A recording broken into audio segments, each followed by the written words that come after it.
తదేక దృష్టితో చెప్పడం తపస్సు, తదేక దృష్టితో పూజ చేయడం తపస్సు, తదేక దృష్టితో సేవ చేయడం తపస్సు, తదేక దృష్టితో చదువుకోవడం తపస్సు.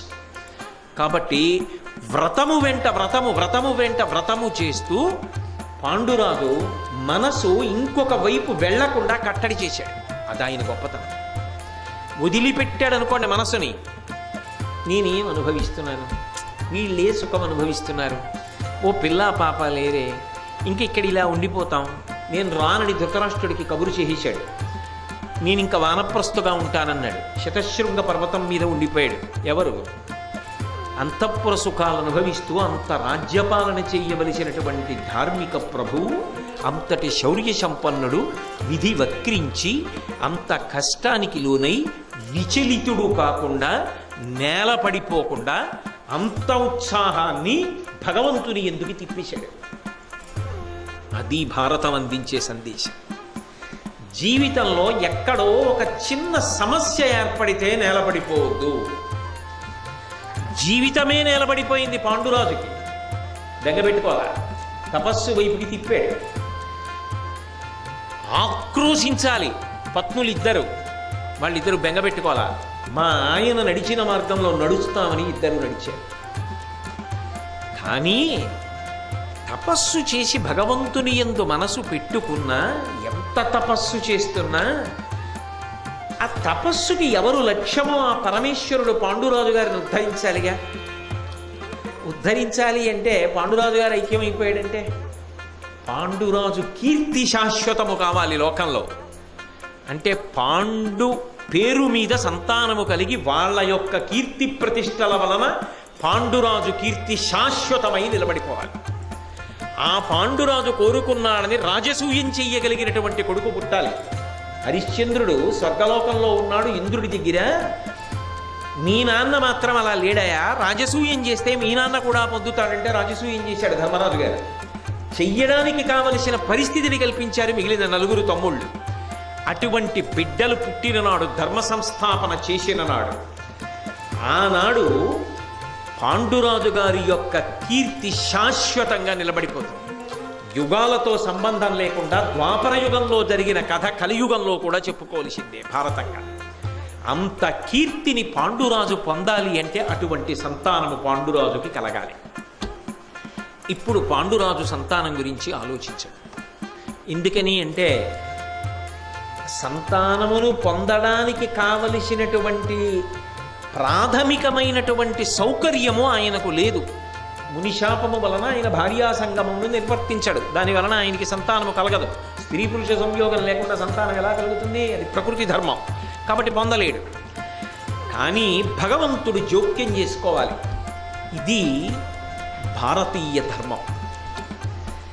పరిష్కారము నీ మేధస్సుకి దొరకదేమో, కానీ నువ్వు పూనికతో భగవంతుణ్ణి పట్టుకున్నప్పుడు పరిష్కారము దొరకదిప్పుడని నువ్వు అందరూ ఎలుగెత్తి చాటిన సమస్యకు పరిష్కారమును పరమేశ్వరుడు చూపిస్తాడు.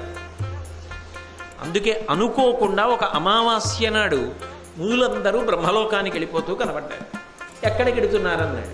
ఇవాళ పర్వం మేమందరం బ్రహ్మగారి సభకి వెడుతున్నాం, నేను వస్తాను అని కుంతి మాద్రిని తీసుకుని నడుస్తున్నాడు. వాళ్ళు అన్నారు ఆగి వెనక్కి తిరిగి, మేము వెడతాం, నువ్వు రాలేవు అంటే.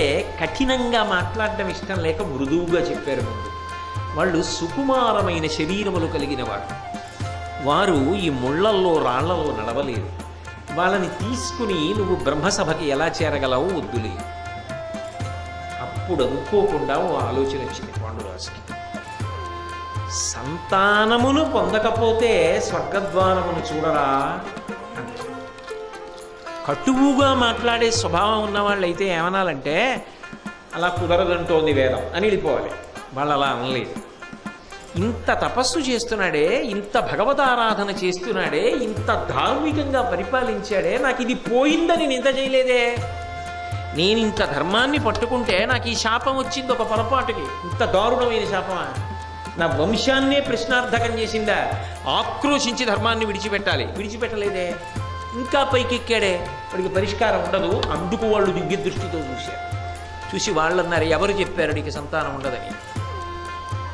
నీకు దేవతల యొక్క అనుగ్రహము చేత 5 కుమారులు కలుగుతారు. చెప్పడంలో ఆయనకి తట్టింది బుద్ధికి. ప్రచోదయాత్, అది దేవతల యొక్క అనుగ్రహం. దేవతలు ఏం చేస్తారంటే సమస్యకు పరిష్కారమును మన బుద్ధికి తోచేటట్టు చేస్తారు. ఆయన బుద్ధికే తోచేటట్టు చేశారు. ఆయనకి ఏదో ధర్మం జ్ఞాపకానికి వచ్చింది. అప్పుడు కుంతీదేవి దగ్గరికి వచ్చాడు. వచ్చి సంతానమును పొందుతానన్నాడు. అయితే భారతంలో ఒక అద్భుతమైనటువంటి విశేషం ఇది. పాండురాజు విషయంలో తప్పకుండా మనం ప్రస్తావన చేయకపోతే అసలు ధర్మరాజ జననం గురించి చెప్పడానికి అర్హత ఉండదు. ఆ మునులతో మాట్లాడేటప్పుడు పాండురాజు గారు ఒక మాట అన్నాడు. 4 రుణములు తీరాలన్నాడు. 4 రుణములు లేవుగా, రుణత్రయం అంటాం. ఏ రుణాలు తీరాలి అంటే దేవతా రుణం తీరాలి, దేవరుణం. దేవతల యొక్క రుణం తీరాలంటే యజ్ఞయాగాది క్రతువులు చేస్తే అందులో మనం హవిస్సు ఇస్తే, హవిస్సుని దేవతలు పుచ్చుకుంటే వాళ్ళ ఆకలి తీరితే, వాళ్ళు వర్షం కురిపిస్తే ఆ వర్షము వలన లోకంలో పాడి పంట వస్తే మళ్ళీ యజ్ఞం చేస్తే, మళ్ళీ హవిస్సు ఎడితే, మళ్ళీ వర్షం పడితే, మళ్ళీ పాడి పంట, మళ్ళీ హవిస్సు, మళ్ళీ అదో ధర్మచక్రం. కాబట్టి దేవతల ప్రీతి కొరకు యజ్ఞయాగాదులను చెయ్యాలి. అప్పుడు ఒక రుణం తీరిపోతుంది. ఋషులు, వ్యాసాదులు, నన్నయ, తిక్కన, ఎర్రాప్రగడ ఇటువంటి మహాపురుషులు భారతాన్ని ఎందుకు ఇచ్చారు? చదువుకుని, చెప్పుకుని, తెలుసుకుని ధర్మానుష్ఠానం చెయ్యండి అని మనకు అందించారు. వేదం చదువుకోలేకపోతే బెగ్గబెట్టుకోక్కర్లేదు. పంచమ వేదం భారతం, దాన్ని చదువుకోవాలి. రామాయణాదులను చదువుకోవాలి. చదువుకుంటే ఋషి రుణం తీరుతుంది. 3వది పితృ రుణం.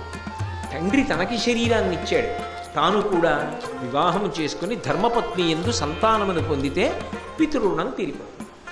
ఇవి రుణత్రయం అంటారు. పాండురాజు గారు 4వ రుణం చెప్పాడు మునులతో. ఆయన అన్నాడు మనుష్య రుణం కూడా తీర్చుకున్నారన్నాడు. అదేమిటి? అది పాండురాజు గారి యొక్క శీల వైభవం. మనుష్య రుణము అన్న మాటకు అర్థం ఏమిటో తెలుసా? ఒకడు చాలా కష్టంలో ఉన్నాడు, విని విడిపోవడానికి, తెలుసుకుని విడిపోవడానికి మనుష్యుడై ఉండక్కర్లేదు. అక్కడ ఒక కుక్క లేవలేక ఒళ్ళు పుళ్ళు పట్టి బాధపడుతోంది అనుకోండి, ఇంకో కుక్క వచ్చి వాసన చూసి అలా ఒక్క క్షణం నిలబడి వెళ్ళిపోతుంది. అంతేగాని పాపం అది ఇంకో కుక్కని ఎలా ఉద్ధరిస్తుంది? ఏం చేయగలదు? అది ఏం చెయ్యదు. కానీ మనుష్యుడు అందుకొరకు రాలేదు ఆ శరీరంతో. దయాగుణమనేటటువంటి గుణము లేని మనుష్య జన్మ యొక్క ప్రయోజనము లేనే లేదు.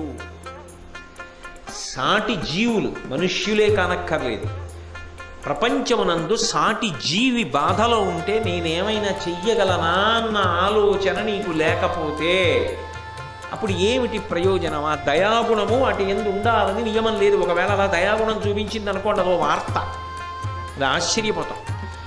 ఒక దూడ పుట్టగానే ఓ ఆవు మరణించింది అనుకోండి, ఆ దూడకి ఇంకో ఆవు పాలిచ్చింది అనుకోండి, చాలా గొప్పగా చెప్పుకుంటాం. ఏమండి, ఈ దూడ చిన్నతనంలో ఆవు చనిపోయింది, ఈ దూడకి ఈ ఆవు పాలిచ్చి పెంచిందండి అని చెప్పుకుంటాం. ఎందుకని అంటే అలా దయాగుణంతో తన దూడ కాని దూడకి పాలివ్వాలని నియమమేం లేదు, కానీ ఇచ్చింది. అప్పుడు దాన్ని దినపత్రికల్లో కూడా ప్రత్యేకంగా బొమ్మ వేసి కింద వార్త వ్రాస్తే చదివి గబగబా భార్యకి చెప్పి ఎంతో ఆశ్చర్యపోతారు.